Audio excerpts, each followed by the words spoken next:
Assalamualaikum warahmatullahi wabarakatuh. Perkenalkan, nama saya Cindy Putri Pratama Adi Chandra, mahasiswa STIA Satya Negara dengan NIM 2311003 dari kelas malam B reguler. Di sini saya ingin menjelaskan tentang pelayanan publik yang bertemakan inovasi.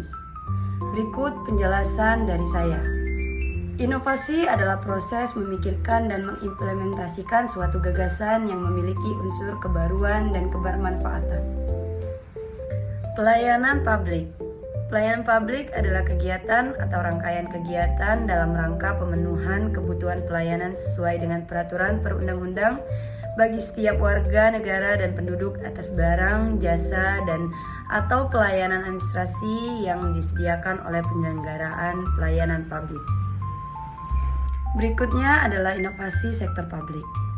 Inovasi sektor publik adalah inovasi yang mengandung gagasan baru atau memodifikasi suatu yang sudah ada, dan penerapannya untuk meningkatkan salah satu, beberapa, atau semua terkait efisiensi, efektivitas, dan kualitas pelayanan publik. Mengapa diperlukan inovasi sektor publik?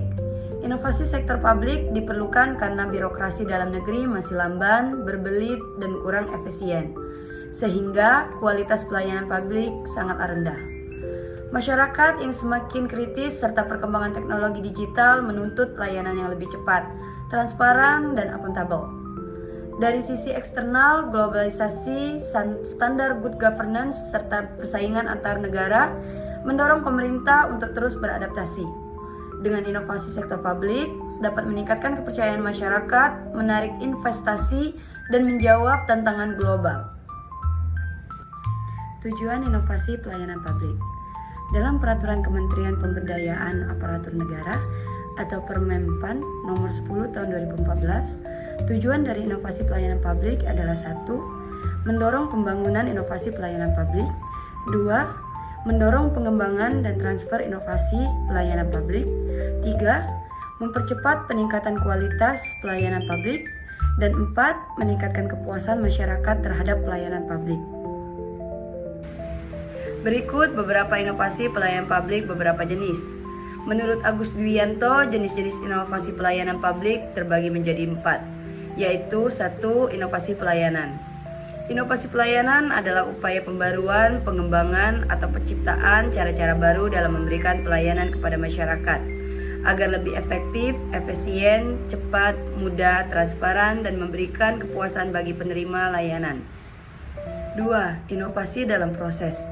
Inovasi dalam proses adalah pembaruan cara kerja dan prosedur layanan pemerintah agar lebih cepat, mudah, transparan, dan sesuai kebutuhan masyarakat. Fokusnya bukan menciptakan layanan baru, tetapi memperbaiki mekanisme penyampaian layanan. 3. Inovasi sistem. Inovasi sistem adalah pembaruan pada tatanan, mekanisme, dan pengelolaan layanan pemerintah melalui penerapan teknologi, regulasi, serta integrasi antar instansi sehingga layanan menjadi efektif, transparan, dan mudah diakses. 4. Inovasi konseptual.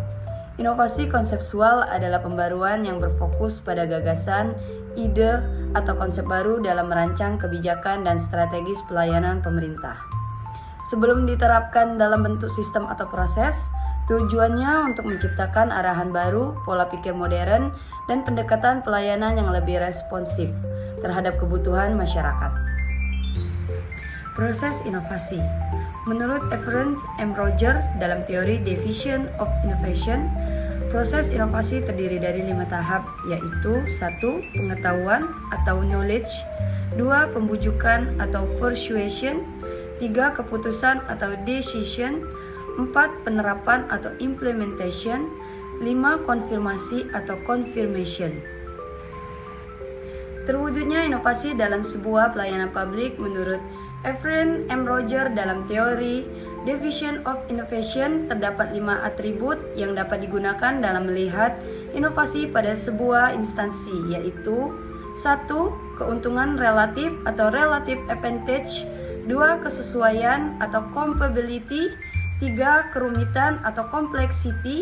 4. Kemungkinan dicoba atau tryability. 5. Kemudahan diamati atau observability. Tantangan berinovasi sektor publik. Tantangan internal atau dari dalam organisasi. 1. Birokrasi kaku.